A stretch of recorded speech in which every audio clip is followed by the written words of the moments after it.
It was a cold Tuesday evening when the restaurant doors swung open, and Anna, a 26-year-old waitress, greeted yet another customer with her usual tired smile.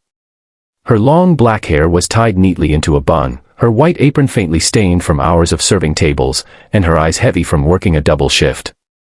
She had been on her feet since early morning, barely catching a breath between tables. Yet, no matter how exhausted she was, Anna never lost her warmth.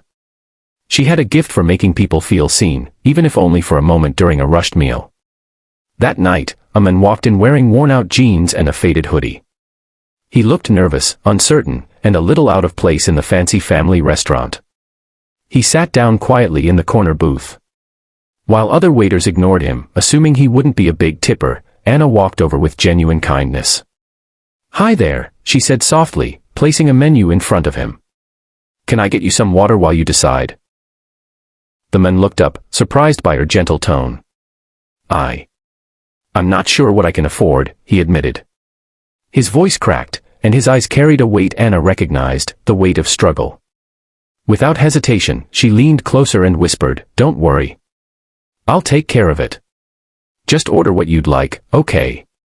She didn't know that this man was not just another struggling customer. He was actually the CEO of the entire restaurant chain, working undercover to understand the reality of his staff. As the evening went on, Anna served him with the same patience and respect she gave everyone else. She even slipped in an extra side of bread and a piece of pie, quietly covering the cost herself. "You look like you could use something sweet," she said with a wink. The man's eyes welled up as he nodded his thanks.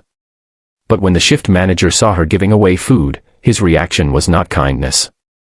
His face turned red with anger, and in front of other staff and customers, he snapped, "Anna, you know the rules. You can't just give away food for free. That's stealing from the company." Anna tried to explain, her voice shaking. He looked hungry. "I couldn't just." But the manager didn't care. With cold finality, he told her, "You're done here. Clean out your locker. You're fired." The entire restaurant went silent. The undercover boss sat frozen in shock. Anna's hands trembled as she untied her apron. She had been working there for 3 years, saving every penny to take care of her sick mother and little brother. Now, with one act of kindness, her entire livelihood had been stripped away. She left that night with tears streaming down her face, her heart breaking at the thought of telling her mother she had lost her job. But what Anna didn't know was that her life was about to change in the most unexpected way. The very next morning, as she sat at the kitchen table with her mother, trying to stay strong, there was a knock at the door. She opened it to find the same man she had helped the night before. This time dressed in a sharp suit, with cameras and a small crew standing behind him. Anna blinked in confusion. I don't understand. What's happening?" The man smiled warmly. "Anna, my name is James Walker. I'm the CEO of the restaurant chain where you worked. Last night, I came in undercover to see how our employees treat customers.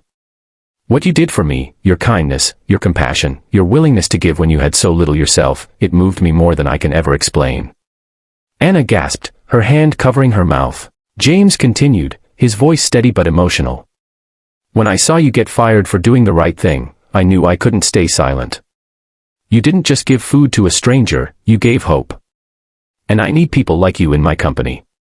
He reached into his briefcase and handed her a letter. With shaking hands, Anna opened it. Her eyes widened as she read the words, "Full reinstatement. Promotion to assistant manager. Full scholarship fund for your brother's education. And financial support for your mother's medical treatment." Tears spilled down her cheeks as she looked back at him. Why would you do this for me?" James smiled softly. "Because you reminded me of what this company should stand for. Not just profits, but people. You showed me the heart that this world is missing. You taught me more in one night than I've learned in years as a CEO." From that day forward, Anna's life completely transformed. She returned to the restaurant not as a waitress struggling to survive but as a leader, respected and admired by her coworkers. She made it her mission to ensure no employee would ever be punished again for showing kindness. She pushed for policies that allowed staff to help those in need, even if it meant giving away a meal.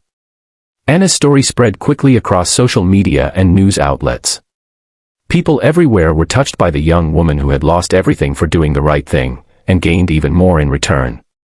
Her greatest challenge, being fired unfairly, had turned into her greatest blessing. And her message was simple: compassion will always find its way back to you. So if you're listening to this story right now, I want to leave you with this: never underestimate the power of kindness. Even when it seems like it costs you everything, it may just be planting the seeds of something greater. And if this story touched your heart, please share your thoughts in the comments below. Do you believe kindness always comes back around? Have you ever helped someone even when it wasn't easy? I'd love to hear your stories. Make sure to like this video, subscribe, and join our community at Be Kind Always. Because together, we can remind the world that compassion is never wasted.